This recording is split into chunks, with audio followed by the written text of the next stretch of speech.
नमस्कार, आप देख रहे हैं आज तक। आपके साथ हूं मैं नेहा बाथम। देश के सबसे बड़े सूबे उत्तर प्रदेश की पुलिस वैसे तो बहुत बेहतर मानी जाती है, लेकिन जब जब इसका इम्तिहान होता है उसकी पोल खुलने में देर नहीं लगती।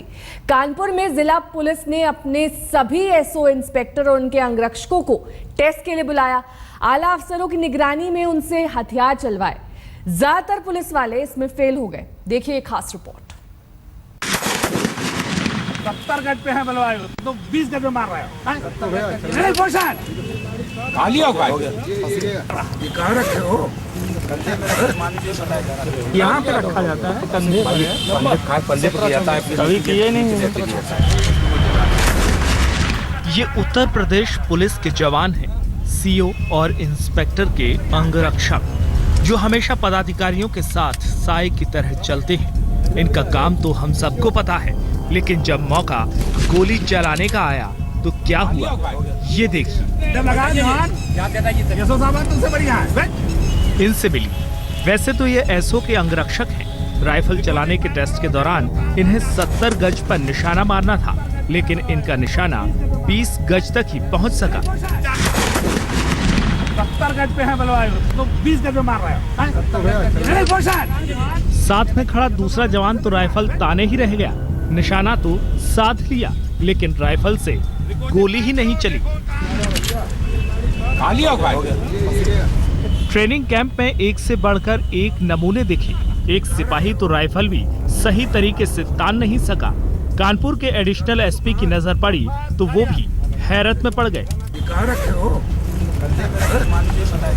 नीचे रखो, फायर करते क्या? और यहाँ पे रखा जाता है। एक जगह पे ये रवाना होंगे सीआर में, जिसकी लगी उसे बुला लीजिए, इन्हें सीआर में रवाना कर। नीचे रख के फायर कर। इसे कुछ नहीं मालूम ना, किसी दिन खुद मरेगा और 4 और मार देगा। ये सीआर में कल लाइन में आ जाए। ये देश के सबसे घनी आबादी वाले राज्य यूपी पुलिस की हकीकत है। ज्यादातर थानों में तैनात सिपाहियों का यही हाल है। जवान फायरिंग टेस्ट में फेल हुए और अधिकारी दौड़ नहीं लगा सके। पीछे मुड़। जब इंस्पेक्टर और एसएचओ लेवल के अधिकारियों को मैदान में चक्कर लगाने को कहा गया तो उनकी सांस फूलने लगी। ये बढ़ेगा, पीछे मुड़।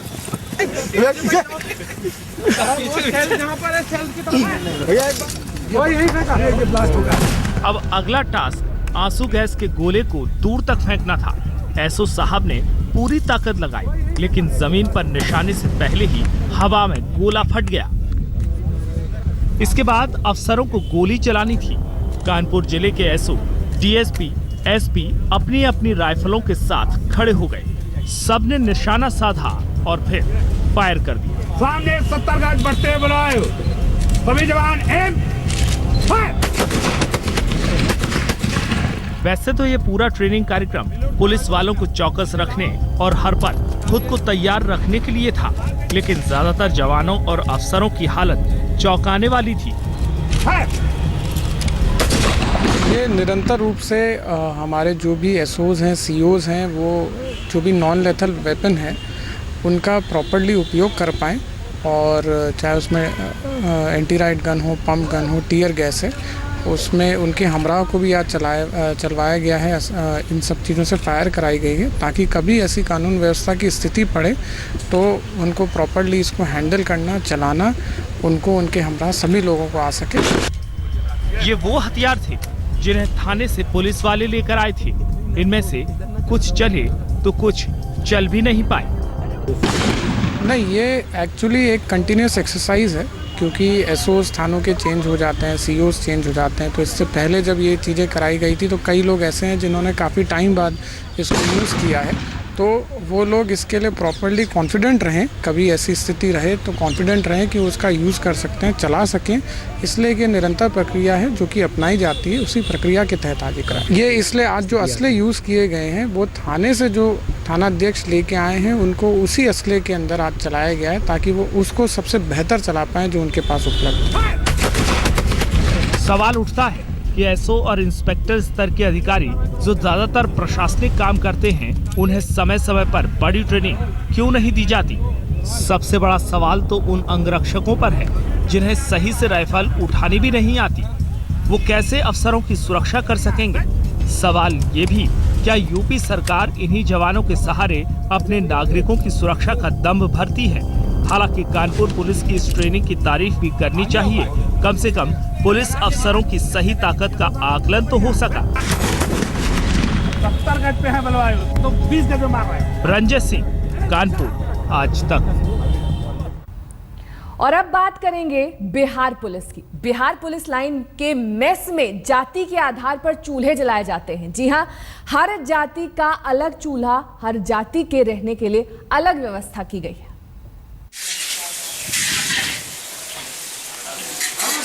पुलिस मेस में दोपहर का खाना बन रहा है। अभी बैरकों में पुलिस के जवान वापस नहीं लौटे हैं। हड़बड़ी है कि जवानों के आने से पहले खाना बनकर तैयार हो जाए। गया पुलिस लाइन, जहां अलग अलग जगहों पर पदस्थापित बिहार पुलिस के जवान रहते हैं। पुलिस लाइन की विडंबना है कि यहां सभी जाति के अलग अलग बैरक हैं और अलग अलग चूल्हे भी सुलगते हैं। अगर कोई दलित या महादलित किसी दूसरे जाति के बैरक में रहने जाते हैं तो उन्हें भगा दिया जाता है। तो वहीं मैस में कुल 11 चूल्हे जलते हैं। सभी चूल्हों की अपनी एक अलग पहचान है, नाम है। यहाँ तो 7 लोग हैं, लेकिन 4 यहाँ पर में है। किन लोगों का है? एक भूमियार चौका है, दूसरा हरिजन चौका है, तीसरा पंडित जी चौका है, चौथा बाबू साहब का चौका है, फिर और आगे है। मतलब हर जाति का अपना चूल्हा। कोई किसी दूसरे जाति के चूल्हे से बना कुछ नहीं खा सकता। हर सिपाही अपनी जाति की रसोई में खाना खाने को मजबूर है। कोई इसमें परिवर्तन हुआ नहीं। कितना बार निरीक्षण भी हुआ, कितना बार वर्गीय पुलिस अधीक्षक को सूचना दिया गया, लेकिन उसी तरह के उसी तरह है। कितना चूल्हा मेस में पूरा कितना? लगभग 10-11 है ही। सिर्फ मैस ही नहीं, पुलिस लाइन का हर हिस्सा जाति के आधार पर बटा हुआ है। पुलिस वाले जहां सोते हैं वो हिस्सा भी जाति के आधार पर बटा हुआ है। मतलब हर जाति का अपना अलग अलग हिस्सा। कोई जवान किसी और के हिस्से में नहीं रह सकता। जाति के आधार पर यहाँ वह बैरक की खामियां हैं, जो जाति के आधार पर बैरक में रहने का मिलता है, और जो उस जाति का नहीं रहता है उसको उस बैरक से हटा दिया जाता है। और बक्सा भी रखा जाता है वहाँ, तो बक्सा रख करके अगर सिपाही दूसरी जगह चला जाता है तो उसका बक्सा उठा करके वहाँ से फेंक दिया जाता है। ऐसा नहीं है कि पुलिस के आला अफसरों को इसकी जानकारी नहीं है। हर छोटा बड़ा अफसर इसके बारे में जानता है। अब जरा इस दृश्य को देखिए। जिले के बड़े अफसर अचानक पुलिस लाइन में पहुंचते हैं। अफसरों ने मैस इंचार्ज से सवाल पूछा। क्या बना रहे हो? नाक क्यों पूछ रहे हो? किनारे नाक क्यों पूछ रहे हो? बना भी रहे हो। कुछ कदम चलकर दूसरे मैस के सामने खड़े हो गए। यहाँ भी वही सवाल। क्या क्या बन रहा है? चावल बन रहा है। ये सबूत है कि जिले के अफसरों को इसकी पूरी जानकारी है कि पुलिस लाइन में जाति के आधार पर मैस चलता है। पुलिस के मुताबिक पूरे बिहार में हर पुलिस लाइन में जाति के आधार पर पुलिस मैस बटा हुआ है। सवाल ये है कि पुलिस के अफसरों ने अब तक इस पर रोक क्यों नहीं लगाई?